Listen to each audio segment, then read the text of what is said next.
Hello, aspirants, and welcome to Nexus IS Academy. In today's session, we are going to take the topic of Home Rule and Lucknow pact. सबसे पहले story चालू करते हैं और story चालू करने से पहले एक अपने लाइफ से एक एग्जांपल उठाते हैं अपन। आपने कभी अपने कोई नौकरी की होगी तो कोई एक टॉक्सिक बॉस होगा आपका, या फिर आपका कोई स्ट्रिक्ट कॉलेज का प्रोफेसर होगा। उसके लिए कभी आपने कोई एक्स्ट्रा काम किया है कि ये कर दो वो कर दो बोल दिया और वो एक्स्ट्रा काम आपने कर दिया उनका। और आपने क्यों किया? ये सोच के किया कि अगर इनको मैं मुसीबत के टाइम पे हेल्प करूंगा या करूंगी तो वो खुश होकर मुझे प्रमोशन देंगे या एक्स्ट्रा मार्क्स दे देंगे। होता है ऐसा। और एंड में क्या होता है? बॉस काम निकलवा लेता है आपसे, प्रोफेसर काम निकलवा लेता है आपसे और बोल देते हैं थैंक यू। थैंक यू बोल के आपको छोड़ देते हैं। 1914 का टाइम था। 1914 उसमें जब फर्स्ट वर्ल्ड वॉर वन चालू हुआ, वर्ल्ड वॉर वन जब पूरे दुनिया में चालू हुआ तो इंडिया के नेताओं के साथ एग्जैक्टली यही गलती की गई थी। यानी इंडिया के नेताओं ने यही गलती की। ब्रिटिश एम्पायर वॉर में फंसी हुई थी और हमारे लीडर्स ने सोचा अगर हम इनके हेल्प करेंगे तो ये खुश होकर हमें आजादी देंगे, सेल्फ गवर्नमेंट दे देंगे हमको। पर बदले में क्या मिला? जलियांवाला बाग और रावलेट एक्ट। आज हम पढ़ेंगे उस मैसिव बिट्रेयल को और उसके फाउंडेशन को, the first world war, it's context and the India's response. चलते हैं हम लोग अगस्त ऑफ 1914 में। यूरोप में आग लग चुकी थी पूरी। फर्स्ट वर्ल्ड वॉर जो है ऑफिशियली चालू हो गया था, स्टार्ट हो गया था। ब्रिटेन जर्मनी के खिलाफ लड़ रहा था। अब ब्रिटिश के पास इतनी बड़ी आर्मी तो थी नहीं कि उन्हें सीधा इंडिया की तरफ देखे। मतलब ब्रिटेन के पास खुद की तो इतनी बड़ी आर्मी थी नहीं, जर्मनी के साथ लड़े तो उनका सीधा था इंडिया की तरफ देखना चालू हो गया उन ब्रिटेन में बैठे हुए लोगों का। भाइयों, हमारा जनता जो है खतरे में है, ऐसा बोला ब्रिटेन में बैठे हुए जो ऑफिसर्स थे। उन्होंने इंडियन ब्रिटिश ऑफिसर्स को बोला थोड़े जवान भेजो, मतलब सोल्जर्स भेजो और जल्दी जल्दी पैसा भेजो हमको। आखिरकार हम इंडिया जो था ब्रिटेन की कॉलोनी ही तो थी, तो ऐसे हेल्प मांग ली इन्होंने। अब इंडिया का अंदर जैसे ही इंडिया उसके अंदर आता है वॉर के अंदर, इस डिमांड को लेकर अलग अलग रिएक्शन आना चालू हो गया। पूरा पॉलिटिक्स जो था इंडिया का 3 हिस्सों में डिवाइड हो गया। समझिएगा। अब आपको पता है मॉडरेट्स हुआ करते थे, एक्सट्रीमिस्ट हुआ करते थे। तो मॉडरेट्स क्या बोलते हैं, एक्सट्रीमिस्ट क्या बोलते हैं, ये सब चीजें हम लोगों को देखनी है। अब होता क्या है समझो।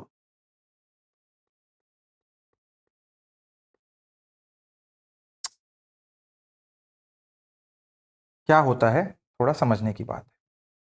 मॉडरेट्स क्या थे? The loyal employees. Moderates were loyal to britishers. इनका मानना था कि ब्रिटिश रूल इंडिया के लिए एक ब्लेसिंग है और उन्होंने बोला एम्पायर खतरे में है और ये हमारा फर्ज है, ये हमारी ड्यूटी है कि हम ब्रिटेन की, ब्रिटिश की, इंग्लिश की मदद करें। और जब वॉर खत्म होगा तो वो हमारे लिए कुछ ना कुछ हमारी लॉयल्टी को देखते हुए रिवॉर्ड जरूर देंगे। ये मॉडरेट्स का मानना था। अब इसमें दूसरा एक पक्ष था एक्सट्रीमिस्ट का। Extremist the deal makers. Tilak ji ने 1914 में मंडलिया बर्मा में, उनको 1908 में जेल में डाल दिया गया था। वहां 6 साल की जेल की सजा काट के वापिस आ चुके हैं अब। ठीक है। उनका स्टांस थोड़ा अलग था। उन्होंने कहा हम सपोर्ट करेंगे पर फ्री में नहीं। हम एक्सपेक्ट करते हैं कि वॉर के बाद आप हमें सेल्फ गवर्नमेंट मतलब डोमिनियन स्टेटस दे देंगे, हम खुद का रूल करेंगे इंडिया में। तिलक और गांधी जी, जो 1915 में आए थे, दोनों ने गांव गांव जाकर ब्रिटिश आर्मी के लिए इंडिया को रिक्रूट करना चालू किया, मतलब रिक्रूट होने के लिए एंकरेज भी करना चालू किया। तो ये भी आपको पता होना चाहिए। और तीसरे थे जो हमने स्टोरी में देखा, जैसे आपके रिवॉल्यूशनरीज लोग। इन्होंने देखा एक अपॉर्चुनिटी।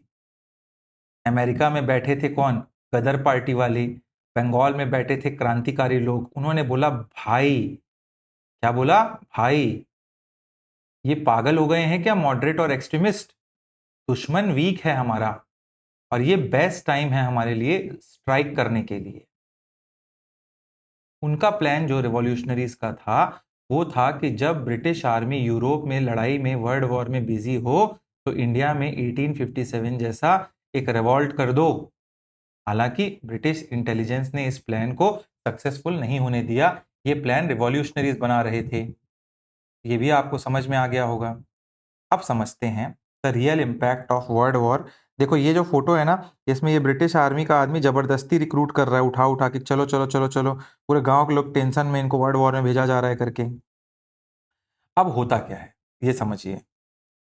जब 1 मिलियन मतलब 10 लाख से ज्यादा इंडियन सोल्जर्स यूरोप के, अफ्रीका के और मिडिल ईस्ट में लड़ने के लिए भारत से भेजे गए, 10 लाख लोग लड़े थे हमारे देश से वर्ल्ड वॉर में। तो इंडिया की इंटरनल हालत हो गई खराब। देख रहे हो, एकदम दयनीय स्थिति हो गई लोगों की हमारे देश में।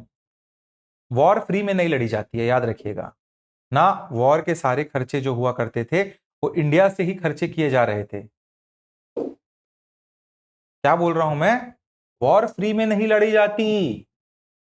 ब्रिटिशर्स ने वॉर का पूरा खर्चा जो है इंडियंस के सर पर डाला। टैक्स बढ़ा दिए गए,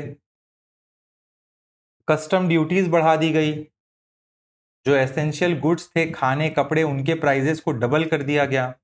तो इंडियंस की हालत दयनीय होने लगी। और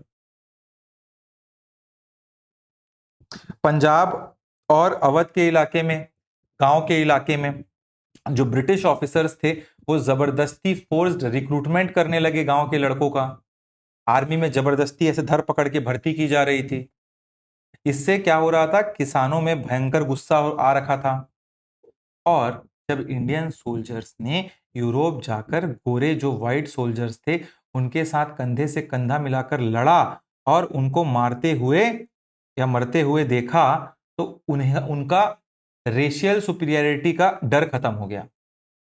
जब हमारे साथ के लोग उनके साथ एक ही बैरक में बैठे, एक साथ लड़ाइयां की उन लोगों ने, तो ये जो काले गोरे का रंग भेद था ये थोड़ा खत्म हो गया।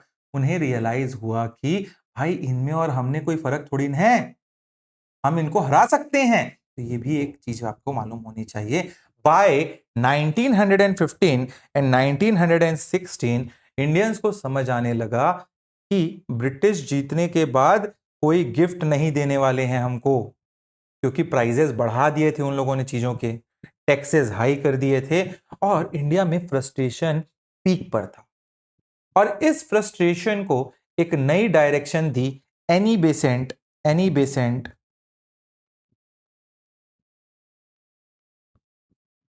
एंड बाल गंगाधर तिलक ने। उन्होंने बोला अब हाथ पे हाथ धरे हम नहीं बैठ सकते, हम वेट नहीं करेंगे, हम अपने हक के लिए, हम होम रूल के लिए क्या करेंगे, मांगेंगे ब्रिटिशर से। और इस माहौल में एक होने के लिए जो मॉडरेट थे और एक्सट्रीमिस्ट थे, इंडियन नेशनल कांग्रेस था, मुस्लिम लीग थे, वो सब साथ में आए इस होम रूल के लिए। और वो उसी को कहा जाता है लखनऊ पैक्ट। क्या कहा जाता है? लखनऊ पैक्ट। तो ये भी आपको पता होना चाहिए, ठीक है। समझ में आया कुछ आपको? मतलब लखनऊ में मिलते हैं एक्सट्रीमिस्ट और मॉडरेट। क्वेश्चन आएगा कि एक्सट्रीमिस्ट और मॉडरेट, वो लखनऊ में जो पैक्ट हुआ उसके तहत वापस से कांग्रेस 10 साल बाद एक हो गई, मॉडरेट और एक्सट्रीमिस्ट अब अलग अलग नहीं रहे, ठीक है। तो ये आपको पता होना चाहिए। अब हम आगे बढ़ेंगे और अब स्पेसिफिकली हम लोग देखने वाले हैं होम रूल मूवमेंट को, जो 1916 में होता है। सबसे पहले ये समझिए आप लोग, आपने देखा होगा जब दो लोग एक ही बिजनेस को स्टार्ट करते हैं या स्टार्ट करना चाहते हैं और दोनों का जो वर्किंग स्टाइल है थोड़ा अलग अलग होता है, तो वो क्या करते हैं जनरली, वो आपस में लड़ने के बजाय टेरिटरी अपना बांट लेते हैं। भाई तो दुर्ग में बिजनेस करेगा, मैं भिलाई को संभाल लूंगा, मैं रायपुर को देख लूंगा और बाकी छत्तीसगढ़ को भी देख लूंगा। दो लोग हैं और दोनों को साथ ही बिजनेस करना है और पूरे छत्तीसगढ़ में करना है। अब पता है कि मेरा स्ट्रांग होल्ड दुर्ग भिलाई है, तो मैं बोलूंगा मैं दुर्ग भिलाई में कर रहा हूं, बाकी रायपुर और पूरे छत्तीसगढ़ को तू देख ले। इसी टाइप से हुआ, दोनों का ब्रांड एक ही रहेगा, दोनों बिजनेस एक ही कर रहे हैं तो प्रोडक्ट भी सेम रहेगा, पर दुकान अलग अलग जगह ये खोलेंगे। 1916 में इंडिया में एग्जैक्टली यही हुआ था। ब्रिटिश के खिलाफ होम रूल मैनेज करना था और मैनेज करने के लिए हमारे दो लेजेंड्स बाल गंगाधर तिलक और एनी बेसेंट सामने आई। दोनों का गोल एक ही था, पर फॉलोअर अलग अलग थे इन दोनों के। तो उन्होंने आपस में लड़ने के बजाय पूरे इंडिया का नक्शा मैप को बांट लिया, जो आपकी स्क्रीन पे अभी दिख रहा होगा। क्या किया उन्होंने? बांट लिया। और आज हम पढ़ेंगे इस हिस्ट्री की सबसे सक्सेसफुल फ्रेंचाइज मॉडल के बारे में, the home rule league of 1916। तो सिचुएशन क्या था ये समझते हैं। सिचुएशन ये था, फर्स्ट वर्ल्ड वॉर चल रहा था। लोग जो इन्फ्लेशन था, महंगाई था और टैक्स से भारी परेशान थे हमारे देश में। मॉडरेट्स जो थे बिल्कुल शांत बैठे थे कि ब्रिटेन अभी वॉर में है, उनको छेड़ेंगे नहीं हम, ऐसा बोल बोल के। ऐसे में 1914 में तिलक जी जो हैं वो बर्मा से जेल से 6 साल की जेल काट के वापस आते। अब तिलक जी पहले वाले गुस्सैल एकदम गरम खून के एक्सट्रीमिस्ट नहीं रहे, वो मैच्योर हो चुके थे। उन्हें समझ आ गया था कि वॉयलेंस से काम नहीं चलने वाला है, हमें एक कॉन्स्टिट्यूशनल मास मूवमेंट चाहिए हमारे देश में। वहीं दूसरी तरफ एक आयरिश महिला, एक औरत जिनका नाम था एनी बेसेंट, आयरलैंड से थी, आयरिश थी। वो आई इंडिया थियोसॉफिकल सोसाइटी के काम के लिए। थियोसॉफिकल सोसाइटी एक मतलब धर्म टाइप का था मान लो, उसके प्रचार के लिए उसके लिए आई हुई थी इंडिया। और उन्होंने आयरलैंड में इरिश होम रूल मूवमेंट देखा था। इसके पहले आयरलैंड में हो चुका था, अपने बचपन में देख के आई थी। उन्होंने बोला अगर आयरलैंड का होम रूल मूवमेंट सक्सेसफुल होके उनको होम रूल मिल सकता है तो इंडिया को क्यों नहीं।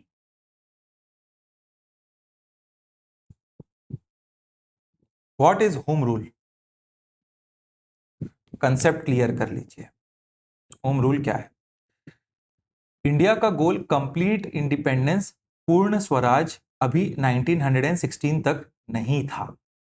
इनका गोल था dominion status.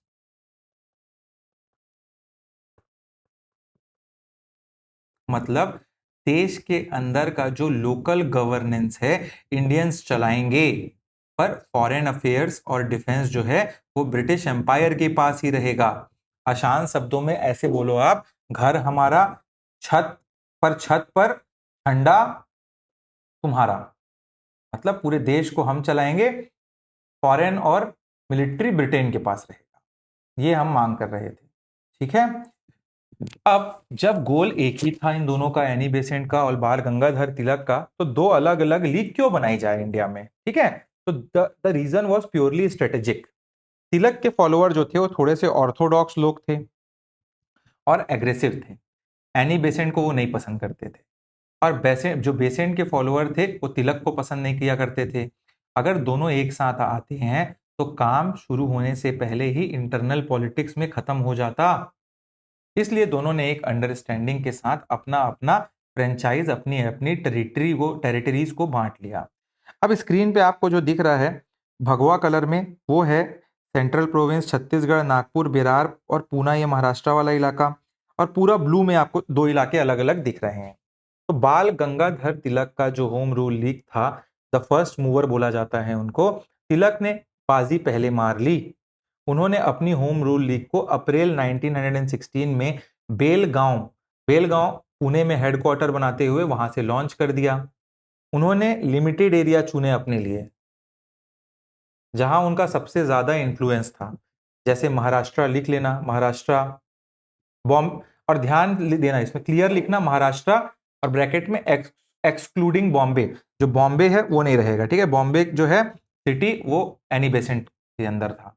Karnataka, central province and बिरार, यस हमारा छत्तीसगढ़ का रीजन सीपी का ही हिस्सा था। इसलिए हमारे लोकल नेता जो थे ई राघवेंद्र राव, तिलक के विचारधाराओं से काफी इन्फ्लुएंस थे। जब हमने छत्तीसगढ़ पढ़ा आपने देखा होगा।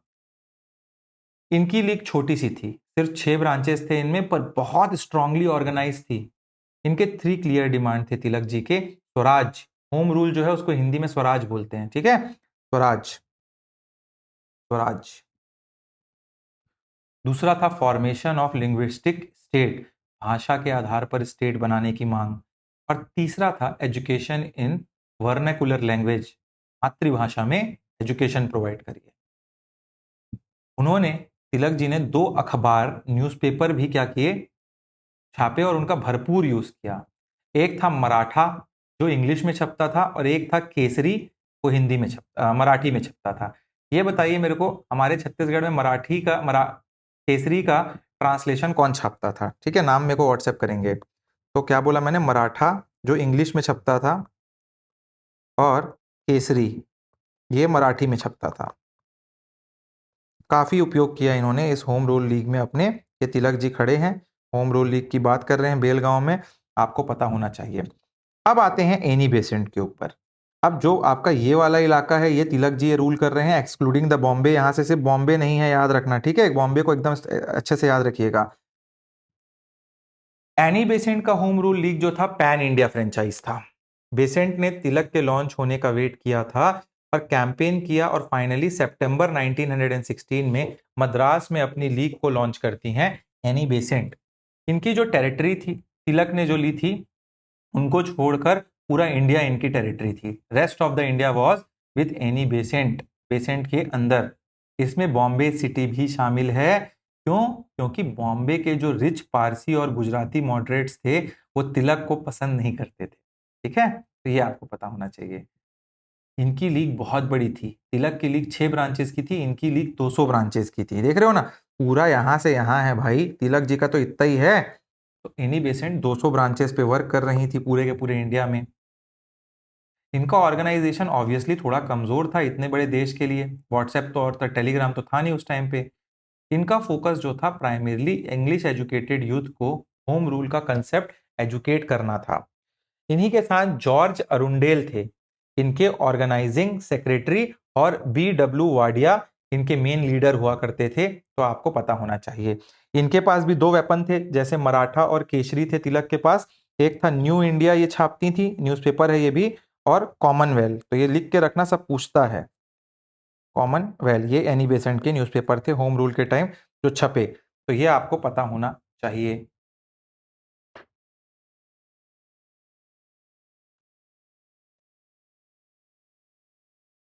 हमेशा याद रखिएगा, तिलक जी का जो होम रूल लीग था वो अप्रैल में लॉन्च हो गया था। मतलब अगर कुछ क्वेश्चन बोल दे कि एनी बेसेंट का पहले लॉन्च हुआ था कि तिलक जी का, तो किसका पहले लॉन्च हुआ था? तिलक जी का होम रूल लीग पहले लॉन्च हुआ था, आपको पता होना चाहिए। ठीक है। और दूसरा ट्रैप है इसमें, बॉम्बे सिटी जो है वो तिलक के साथ था, महाराष्ट्र तिलक के साथ था, बॉम्बे नहीं था, ये भी पता रहना चाहिए आपको। ठीक ठीक ठीक ठीक ठीक। आगे बढ़ते हैं हम लोग। ये देखो, मैं उस टाइम बोला था आप लोग को लखनऊ पैक्ट। तो ये एक्सट्रीमिस्ट, मॉडरेट, मुस्लिम लीग, हिंदू लीग सब एक हुए थे कहाँ? लखनऊ कांग्रेस सेशन, इसी को आप बोलते हो लखनऊ पैक्ट 1916। ठीक है, ये देखो स्क्रीन पे सब दिख रहा है आप लोग को। तो अब हम लोग इसी को पढ़ने वाले हैं डिटेल में। क्या होता है समझते हैं सबसे पहले अपन। आपने बॉलीवुड मूवीज में देखा होगा, जब हीरो और उसका एक बिछड़ा हुआ भाई होता है और वो सालों बाद एक मंदिर की सीढ़ियों पे मिलते हैं, तो बैकग्राउंड में बहुत ही बड़ा इमोशनल गाना चलता रहता है, बजाते हैं ये बॉलीवुड वाले। दोनों गले मिलते हैं और बोलते हैं, भाई अब हम मिलकर विलन को मारेंगे। बहुत सारे सीन्स हैं ऐसे। 1916 के लखनऊ सेशन में एग्जैक्टली वही बॉलीवुड का सीन चल रहा था।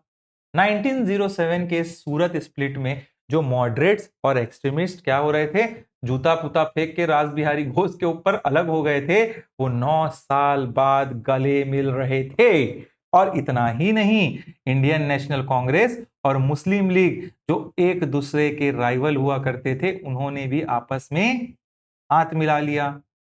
देखने में लग रहा है कि अब तो ब्रिटिश एम्पायर का पैकअप तय है। पर क्या ये वाकई सच्चाई में कोई दोस्ती थी इसमें? इस टॉपिक को आगे समझते हैं। चलिए, तो समझिए आप लोग कि 1916 का जो लखनऊ है, वहां माहौल एकदम बदल गया। कैसे? वर्ल्ड वॉर 1 चल रहा है पूरे दुनिया में। होम रूल लीग जो है, तिलक और बेसेंट जो है, पूरे देश में आग लगा रखी है इन दोनों ने। मॉडरेट्स के 2 सबसे बड़े नेता, गोपाल कृष्ण गोखले और फिरोज शाह मेहता, लिख के रखना, फिरोज शाह मेहता, इनकी डेथ हो जाती है 1915 में। मेहता जी जो एक्सट्रीमिस्ट थे, उनको वापस इंडियन नेशनल कांग्रेस में आने नहीं दे रहे थे। फिरोजा मेहता जो बहुत अच्छे एक्सट्रीमिस्ट हुआ करते थे, जो बंगाल के एकदम सॉरी मुंबई के एकदम किंग टाइप थे, वो आने नहीं दे रहे थे एक्सट्रीमिस्ट को उसके अंदर। लखनऊ सेशन ऑफ 1916, इस पर्टिकुलर सेशन की प्रेसिडेंट थे अंबिका चरण मजूमदार, AC मजूमदार। उन्होंने स्टेज से एक बहुत ही इमोशनल बात बोली थी। After 10 years of painful separation and wandering, both the wings of the Indian National Party have come to realize that united they stand but divided they fall। क्या मतलब इसका? उनका मतलब था कि दो जो पंख हैं हमारे इंडियन नेशनल कांग्रेस के, 10 साल बाद इधर उधर भटकने के बावजूद एक साथ जब जुड़े तब उनको समझ आया, साथ रहेंगे तो खड़े रहेंगे, बटे रहेंगे तो खत्म हो जाएंगे। Then comes the return of extremist. Indian national Congress reunite हुआ। क्या हुआ उस टाइम पे? तिलक और एनी बेसेंट दोनों ने बहुत मेहनत की थी इस पैचअप के लिए। तिलक ने ओपनली डिक्लेयर कर दिया था कि उनका मकसद जो है ब्रिटिश एडमिनिस्ट्रेशन को उखाड़ फेंकना नहीं है, बल्कि सिस्टम के अंदर रिफॉर्म लाना है। पहले एक्सट्रीमिस्ट क्या बोलते थे? उखाड़ फेंकेंगे। इससे जो बचे हुए मॉडरेट थे उनको थोड़ी सी शांति मिली कि चलो भाई, तिलक जी बोल रहे हैं कि उखाड़ नहीं फेंकना है, अपने अंदर ही अंदर थोड़ा सा ठीक करना है चीजों को। और उन्होंने तिलक और उनके फॉलोअर्स को वापस इंडियन नेशनल कांग्रेस के अंदर एंट्री दे दी। ऐसा कुछ सीन चल रहा था। और इसके बाद होता है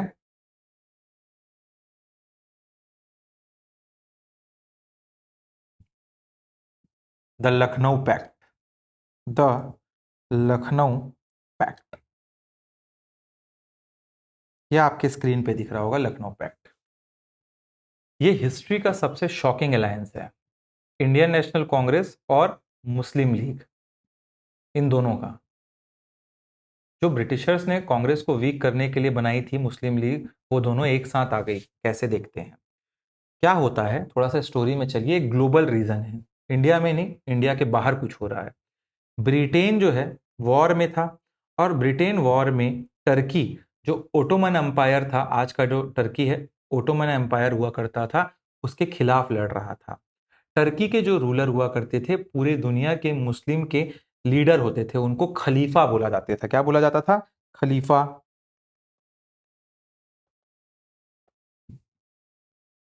इन सब के लीडर माने जाते थे पूरे दुनिया में, इनको टर्की के लीडर को, खलीफा को हेड माना जाता था मुस्लिमों का। इंडिया में जो मुस्लिम थे इस बात से काफी खफा थे ब्रिटिशर से कि हमारे खलीफा से लड़ रहे हैं इन लोग। अब बाल गंगाधर तिलक और मोहम्मद अली जिन्ना, जिन्ना उस वक्त के कट्टर नेशनलिस्ट थे। बाद वाले जिन्ना नहीं थे वो, पहले वो इंडियन कांग्रेस में भी थे। तो पहले ये जो जिन्ना बैठे हुए हैं, भले ये मुस्लिम लीग चले गए, ये कांग्रेस के अंदर ही थे 1915 में। 1920 में कांग्रेस छोड़ते हैं। ये कट्टर नेशनलिस्ट थे ना, हम ब्रिटिशर से चिढ़ने वाले, भारत को आजाद कराने वाले। बाद में 1940 में नहीं पता जिन्ना को क्या हुआ, बताएंगे बाद में, तो वो पगला गए थे। इन दोनों ने मिलकर, तिलक और जिन्ना ने मिलकर एक जॉइंट स्कीम ऑफ रिफॉर्म्स को ड्राफ्ट किया था। क्या किया ये समझते हैं। कांग्रेस और लीग मिलकर ब्रिटिश गवर्नमेंट के सामने जॉइंट डिमांड्स रखेगी, जैसे डोमिनियन स्टेटस और वॉइसरॉय के एग्जीक्यूटिव काउंसिल में आधे सीट्स जो होने चाहिए वो इंडियंस के लिए होने चाहिए। पर इस यूनिटी थी ना, ये उसको देख के कांग्रेस को बहुत भारी कीमत चुकानी पड़ेगी इसके लिए बाद में। कैसे देखते हैं। कांग्रेस में याद करिए 1909 में मॉर्ले मिंटो रिफॉर्म के सबसे जहरीले कानून सेपरेट इलेक्टोरेट फॉर मुस्लिम को ऑफिशियली एक्सेप्ट कर लिया था। 1909 में मॉर्ले मिंटो ने बोला था मुस्लिम लोग ही मुस्लिम के लिए वोट कर पाएंगे, और इंडिया ने उसको, कांग्रेस ने उसको एक्सेप्ट भी कर लिया था। अब होता क्या है, क्यों ये गलती थी और क्यों की गई ये गलती? कांग्रेस को लगा कि अगर हम आज इनकी बात मान लेंगे तो ये खुश होकर हमारे साथ नेशनल मूवमेंट में जुड़ जाएंगे और हिंदू मुस्लिम यूनिटी बनी रहेगी। बट रियलिटी क्या थी? ये यूनिटी दिलों में नहीं थी, हार्ट्स की यूनिटी नहीं थी। ये सिर्फ और सिर्फ हिंदू मुस्लिम यूनिटी नहीं बन पाई, ये सिर्फ दो पॉलिटिकल पार्टीज का ऊपर ऊपर का एक समझौता था, मान के चलिए आप लोग। जैसे एनडीए यूपीए अलायंस होता है ना, तो उसमें अलायंस में आ जाएंगे साथ में, मगर कहीं और चुनाव होगा तो एक दूसरे के अगेंस्ट भी खड़े हो जाएंगे। कांग्रेस ने ऑफिशियली मान लिया था कि हिंदू और मुस्लिम दो अलग अलग पॉलिटिकल एंटिटीज हैं जिनके इंटरेस्ट अलग अलग हैं। ये ऐसा हो गया था, आपको समझ में आना चाहिए।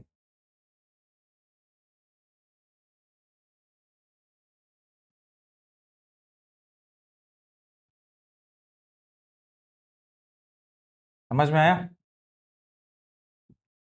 तो ये हो गया आपका लखनऊ पैक्ट ऑफ 1919, जहां कांग्रेस और वो एक हो जाते हैं। ठीक है, अब थोड़ा सा आगे बढ़ते हैं और अब गांधी जी के बारे में पढ़ते हैं, the emergence of Gandhi. Next chapter है ये। अभी तक गांधी जी का नाम नहीं आया, टेंशन में आ गए थे क्या आप लोग कि सर कैसे हम लोग आज़ाद होंगे, गांधी जी का नाम ही नहीं आ पा रहा है। अब आएंगे गांधी जी। अभी बेचारे गांधी जी थोड़ा सा ट्रेन के बाहर लटके हुए हैं, मगर अभी थोड़ी देर बाद ट्रेन के बाहर क्या ये ब्रिटिशर को देश से बाहर भटकाएंगे। क्या होता है समझते हैं। सबसे पहले इमेजिन करो, आपने वंदे भारत एक्सप्रेस देखा होगा, सुना होगा। उसका एक्सपेंसिव फर्स्ट जो एसी है वो भी किसी ना किसी ने तो खरीदा होगा, भयानक महंगा, 26-27 सौ रुपए लग जा रहा है फर्स्ट एसी, वंदे भारत का, देश का सबसे महंगा ट्रेन। और आप सोचो, आप आराम से बैठे हो के अंदर, कॉफी पी रहे हो, कॉफी की चुस्कियां बाहर देख रहे हो, मनी मन खुश हो रहे हो, मैं फर्स्ट एसी में बैठा हूँ, वो भी देश के सबसे अच्छे ट्रेन में। अचानक से टीटी आता है और आपको बोलता है भाई साहब आपका चेहरा थोड़ा डार्क है, आप थोड़े से काले हो, आप फर्स्ट एसी में सूट नहीं कर रहे हो। हाँ हाँ, मैं काला हूं इसलिए मैं बैठ नहीं सकता, चलो जनरल डब्बे में जाओ, ऐसे बोल दे आपको, तो क्या होगा? आज के टाइम पे आप क्या करोगे? तुरंत उसका ऐसे मोबाइल निकाल के वीडियो बना लोगे, ट्विटर पे डाल दोगे, यूट्यूब पे डाल दोगे, रेलवे मिनिस्टर को टैग कर दोगे। पर 1893 में ट्विटर नहीं था। उस वक्त 24 साल का गुजराती लॉयर, उसके साथ साउथ अफ्रीका में एग्जैक्टली यही हुआ। उसने क्या किया? उसने एक ऐसी टेक्निक इन्वेंट की जिसने पूरे ब्रिटिश एम्पायर को जो है, मतलब बोल सकते हो उनके सर्वर ही क्रैश करवा दिया पूरे दुनिया में। और आज हम वही सत्याग्रह, आज हम वही पर्टिकुलर इंडियन हिस्ट्री का सबसे हीरो, बड़ा हीरो को एंटर करवाने वाले हैं, जो हैं Gandhi ji. And the topic is the emergence of Gandhi and his social experiments in South Africa. ठीक है, चलिए होता क्या है समझते हैं हम लोग। चलिए पहले टाइमलाइन सेट करते हैं। ठीक है, गांधी जी के बारे में पढ़ रहे हैं, फिर 1800 में जाना होगा। साल है 1893, 1893। मोहनदास करमचंद गांधी एक बहुत ही शाय और फ्लॉप लॉयर, ठीक है, जिनका इंडिया में प्रैक्टिस ठीक से चल नहीं रहा था। उन्हें 1 साल का कॉन्ट्रैक्ट मिलता है दादा अब्दुल्ला नाम के एक गुजराती मर्चेंट से। उन्हें अपने लीगल केस के लिए साउथ अफ्रीका बुलाते हैं दादा अब्दुल्ला। साउथ अफ्रीका क्या होता है? साउथ अफ्रीका उस वक्त पे ब्रिटिश और डच जो सेटलर थे, डचेस, उनके कंट्रोल में हुआ करता था, ब्रिटिश और डच दोनों के। और वहां भयंकर रेसिज्म था, रंग भेद बहुत ताबड़तोड़ था। इंडियंस को वहां कूली बुलाया जाता था, ये भी आपको पता होना चाहिए। तो 7 जून, 7 जून 1893 को गांधी जी एक ट्रेन के फर्स्ट क्लास कंपार्टमेंट में ट्रेवल कर रहे थे, जो स्क्रीन पे दिख रहा है आप लोग को। और प्रेटोरिया प्रेटोरिया जा रहे थे। प्रेटोरिया एक जगह है वहां पे, ठीक है। एक गोरा, एक वाइट जो पैसेंजर था इनके सामने बैठा था, उसको प्रॉब्लम होता है। क्यों? क्योंकि इनका रंग जो है ब्राउन है। और वो गोरा बोलता है एक ब्राउन आदमी उसके साथ कैसे बैठ सकता है। टिकट होने के बावजूद गांधी जी को पीटर मैरिट्सबर्ग पीटर मैरिट्सबर्ग करके एक स्टेशन है, रेलवे स्टेशन, वहां पे सर्द रात में ट्रेन से धक्का मारकर निकाल दिया गया। ठीक है, ये वो रात थी जहां मोहनदास मर गया और महात्मा का जो बीज है, जो सीड है उनके अंदर, वो बोआ गया। उन्होंने सोचा ये तो मैं डर के ये तो मैं या तो मैं डर के भारत चले जाऊं, वापस इंडिया चले जाऊं, या यहीं रुककर ये जो इनजस्टिस चल रहा है उसके खिलाफ लड़ाई रखूं? उन्होंने रुकने का फैसला ले लिया इसी स्टेशन। अब होता क्या है, गांधी जी का साउथ अफ्रीका का स्ट्रगल 1893 से 1914 तक इतना लंबा चला, और ये दो अलग अलग फेजेस में डिवाइडेड है। क्या है दो अलग अलग फेजेस में, ये समझते हैं हम लोग। पहले फेज वन की अगर बात की जाए तो ये इनका 1894 से लेके 1906 तक का टाइम था, और ये मॉडरेट फेज था गांधी जी का। शुरू में गांधी जी ने क्या किया, बिल्कुल हमारे इंडियन मॉडरेट जो गोखले जी थे, दादा भाई नारोजी थे, इस टाइम पे इंडिया में इन लोग थे, उन्हीं के तरीके को अपनाया यहाँ पे। उन्होंने नेटल इंडियन कांग्रेस, क्या बोल रहा हूँ मैं, नेटल इंडियन कांग्रेस 1894 में वहां एस्टेब्लिश की। और इंडियन ओपिनियन, क्या बुक बोल रहा हूँ मैं, इंडियन ओपिनियन, लिखते जाना सब, इंडियन ओपिनियन नाम से एक न्यूज़पेपर भी लॉन्च किया वहां पे इन्होंने। वो लेटर्स लिखते थे, पिटिशंस भेजा करते थे, जैसे इंडिया में भेज रहे हैं ना, भेजते थे यहाँ तिलक, और तिलक बोल रहा हूँ, लाला गोखले जी और दादा भाई नारोजी मॉडरेट्स हमारे देश में ब्रिटिशर को, वैसे ये भी लिखा करते थे। पर 10 साल तक कुछ नहीं हुआ, तो उनका पेशेंस खत्म हो गया। फिर आता है phase two. Phase two, the passive resistance, satyagraha. 1906 का टाइम था। साउथ अफ्रीका गवर्नमेंट एक नया कानून लेके आती है, और उसमें हर इंडियन को अपने फिंगरप्रिंट वाले रजिस्ट्रेशन सर्टिफिकेट हर वक्त अपने जेब में कैरी करना था, चाहे वो कहीं नहा रहे हो, बाजार जा रहे हो, कहीं भी जा रहे हो, जैसे गले में किसी का पट्टा लगा हो, उसी टाइप से। यहाँ गांधी जी ने अपना अल्टीमेट वेपन निकाला, सत्याग्रह। सत्य प्लस आग्रह, सत्य का मतलब ट्रुथ, आग्रह का मतलब फर्मनेस, फोर्स, सत्य का विजय जो है। उन्होंने इंडियंस जो वहां रह रहे थे उनको बोला, हम वायलेंस नहीं करेंगे भाई, पर हम जो कानून है वो भी नहीं मानेंगे। ये जो जेब में हमेशा अपने फिंगरप्रिंट वाला लेके घूमना है इसको। उन्होंने कहा सर्टिफिकेट्स को जला दो और जेल को भर दो। ब्रिटिश कितने लोगों को जेल में डालेंगे, भरो जेल को। इससे उन्होंने अपना पहला सत्याग्रह चालू कर दिया। तो ये देखो पूरे के पूरे लोग पीसफुल रेजिस्टेंस कर रहे हैं, down with racial laws, Vande Mataram, satyagraha, justice for Indian miners, देख रहे हो ना, इस टाइप से माहौल हो गया। इतने सारे लोग पूरा जला वला दिए अपने सर्टिफिकेट्स को वहां पे। सत्याग्रह का कंसेप्ट क्या है, क्या मेन फिलॉसफी है, अहिंसा, नॉन वायलेंस। गांधी जी के लिए अहिंसा जो है वीक लोगों का वेपन नहीं था, सिर्फ एक बहुत स्ट्रांग और बहुत फियरलेस इंसान ही बिना हाथ उठाए लाठी खा सकता है, वरना एक लाठी पड़ेगी आपको गुस्सा आ जाएगा, भागोगे या तो मारोगे वापस में। वो बोलते थे खड़े होके खा लो लाठी। अहिंसा, नॉन वायलेंस। सत्याग्रह का जो गोल है ना, वो दुश्मन को हराना या डिस्ट्रॉय करना नहीं था, याद रखिएगा आप लोग। इसका गोल था कि दुश्मन का जो दिल है उसको बदलना। वो मुन्ना भाई वाला आपको याद होगा एक इंसिडेंट, कि एक आदमी रहता है जो बार बार आके थूकता है सीढ़िया में, और बार बार जाके पोज देते हैं, कौन, संजय दत्त, और पांचवें छठवें दिन वो थूकता नहीं है वहां। तो इसका वो चाहते तो, संजय दत्त तो गुंडा था उसमें, रट रिट पिट मारता है उसको, खत्म हो जाता वहीं खेल, कैसे थूक रहा टाइप से। संजय दत्त नहीं करता, कोई और करता है, उस मूवी में है मुन्ना भाई एमबीबीएस में। तो वो क्या करता है, रोज साफ करता है उसको बाल्टी में पानी लेके। सेम चीज, आपको उसके दिल को बदलना है।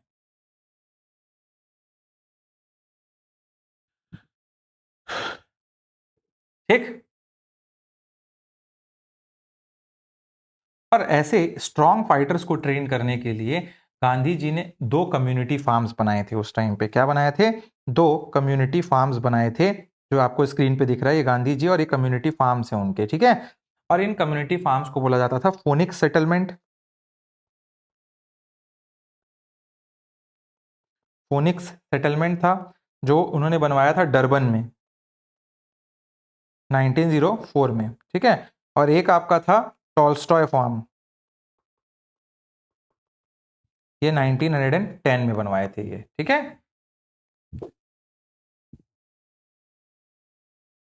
तो आपको पता होना चाहिए।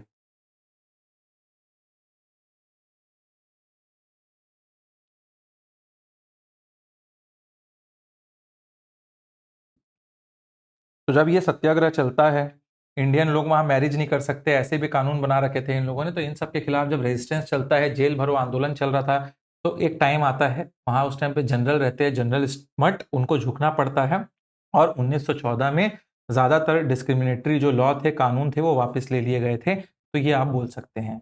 आपको पता होना चाहिए गांधी जी जो पूरा तरीका है ना इंडिया में यूज करते हैं आके सत्याग्रह का, इंडिया में जैसी भी उन्होंने पॉलिटिक्स की 1915 में आने के बाद, वो पूरी पॉलिटिक्स को वो सीख के आए थे। कहाँ से पता है? साउथ अफ्रीका से।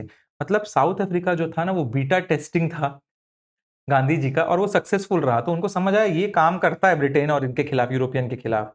एक आम लॉयर साउथ अफ्रीका के इंटरनेशनल मास लीडर बन जाए, ऐसा हो सकता है? भारत से गया एक लॉयर जिसको धक्के मार के निकाल दिए ट्रेन से, वो हीरो बन चुका था साउथ अफ्रीका में। अब आता है डेट 1915, 1915।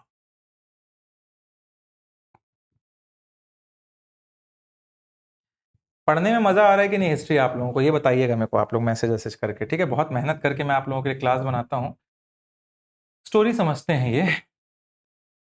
आपने देखा होगा जब भी हमारे यहाँ कोई नया नेता इलेक्शन जीतता है या इलेक्शन जीत के आता है, या कोई नया बड़ा ऑफिसर बनता है अचानक से यूपीएससी सीजीपीएससी क्रैश करके, तो वो सबसे पहले क्या करता है?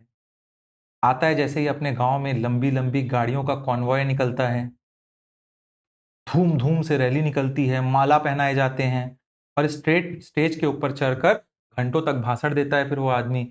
मैंने बहुत मेहनत की थी, मैंने दिन और रात एक कर दिए, मैंने इतने टेस्ट सीरीजेस लगाए, बहुत मेहनत, ऐसे करके होता है मैंने देखा है अपने दोस्तों को। तो अब सोचो आप, एक आदमी जो दूसरे देश साउथ अफ्रीका में पूरी ब्रिटिश सरकार की नाक में अकेले दम करके वापस आया हो इंडिया, उसका स्वागत कैसा हुआ होगा? सबको लगा अब आते ही तहलका मचाएंगे गांधी जी। पर उस आदमी ने इंडिया में आकर क्या किया? अपना मुंह जो है वो बंद कर लिया, और अगले एक साल तक सिर्फ ट्रेन के थर्ड क्लास जनरल डब्बे में ट्रेवल किया पूरा देश। क्यों? क्योंकि उनके पॉलिटिकल गुरु हुआ करते थे गोखले जी, और गोखले जी ने ऐसा कहा था उन्हें। ठीक है, ये आपको पता होना चाहिए।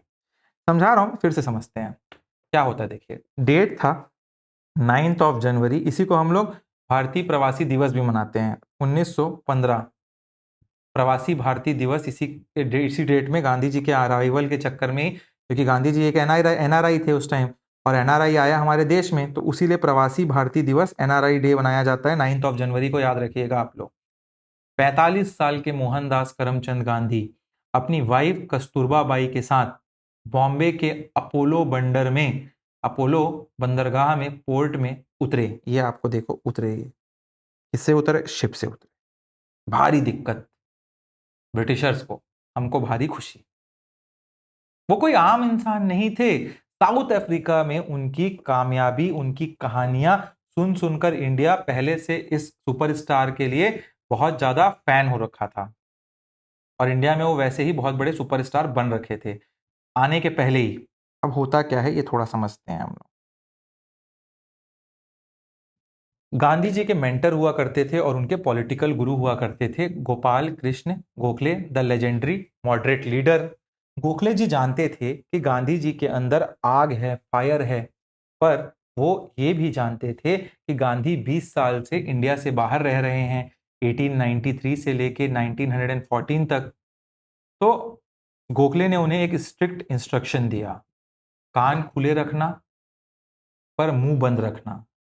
Keep your ears open but your mouth shut.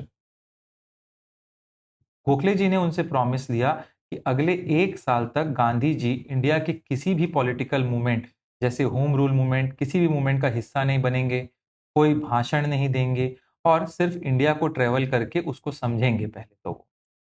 Imagine करो, आप 20 साल लंदन में रह लिए, फिर वापस आते हो और सीधा छत्तीसगढ़ के चीफ मिनिस्टर बनने के लिए इलेक्शन लड़ लो।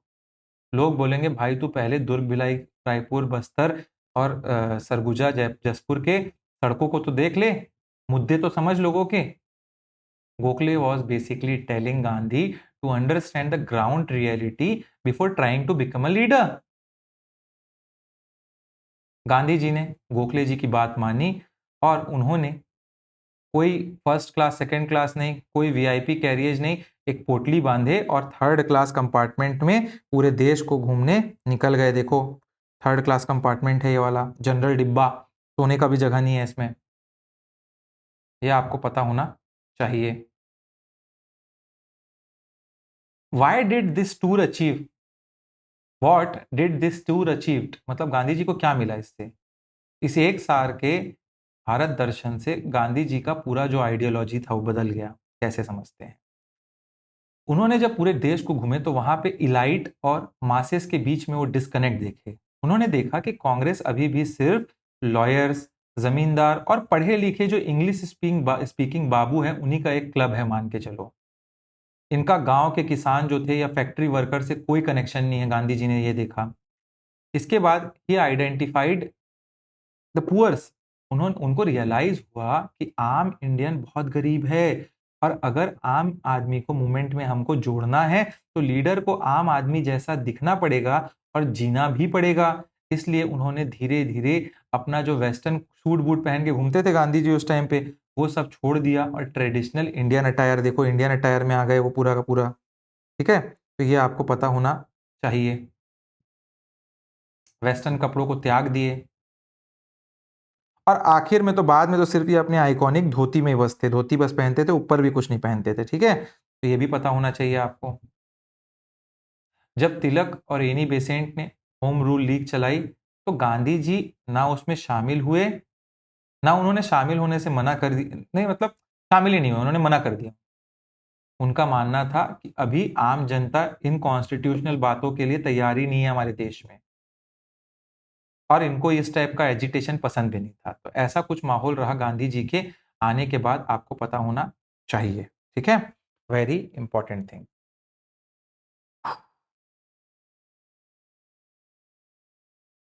अब नेक्स्ट क्लास में हम लोग जो बचा हुआ टॉपिक है उसको देखेंगे। ठीक है, गांधी जी का 3 मेन सत्याग्रह, अभी गांधी जी को हम लेके आ गए हैं और गांधी जी पूरा देश घूम चुके हैं।